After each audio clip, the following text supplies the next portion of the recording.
மட்டும்தான் சாப்பிடுவேன், எக்கு கூட சாப்பிட மாட்டேன். ஆனால் நீ தான் ட்ரீட் வைக்கணும்னு சொல்கிறேன். உங்கள் ஃப்ரெண்ட்ஸுக்கு கரெக்டான கெஃபே வி டிலைட். இது சித்தாபுத்தூரில் லொக்கேட் ஆகிருக்கு. என் ஃப்ரெண்டு ட்ரீட் வைக்கணும்னு நம்மளை இந்த கெஃபேக்கு கூட்டிகிட்டு போயாச்சு. நம்மளும் போன உடனே ப்ரௌனி ஆர்டர் பண்ணியிருந்தோம். ஆனால் இதில் ஸ்பெஷலே ஐஸ்கிரீமுக்கு பதிலாக குல்கண்டு வச்சுருந்தாங்க. டேஸ்ட் வைஸ் செம்மையாக இருந்ததுங்க. நெக்ஸ்ட் பீஸா ஆர்டர் பண்ணியிருந்தோம். சரி எப்படி தான் பண்ணுறாங்கன்னு எட்டி பார்த்தா பீஸா வீட்டில் மட்டும்தான் இங்கே குக் பண்ணுவாங்களாம்.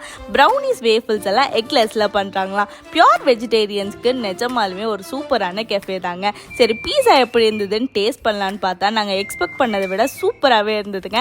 Next bubble kulfi malai shaker சொல்லியிருந்தோம். சரி மேலே இருந்த போபோ சீட்டை சாப்பிட்டா வாயில் வெடிக்க ஆரம்பிச்சிருச்சுங்க. ஃபைனலாக மேங்கோ மீனியா வேஃபிள்ஸ் ஆர்டர் பண்ணியிருந்தோம். ஷேக் குடிச்சிட்டு இது சாப்பிட்டனால ரொம்ப ஸ்வீட்டாக ஃபீல் ஆகிடுச்சு. ரொம்ப நேரமாக அந்த அண்ணாவோட பாப்பா நம்மளை ட்ரா பண்ணிட்டு இருந்தாங்க. சரி என்னதான் பண்ணுறாங்க என்னதான் ட்ரா பண்ணுறாங்கன்னு எட்டி பார்த்தா என் ஃப்ரெண்டு ட்ரா பண்ணியிருந்தாங்க. அவ்வளோ அழகாக இருந்தது. 3rd standard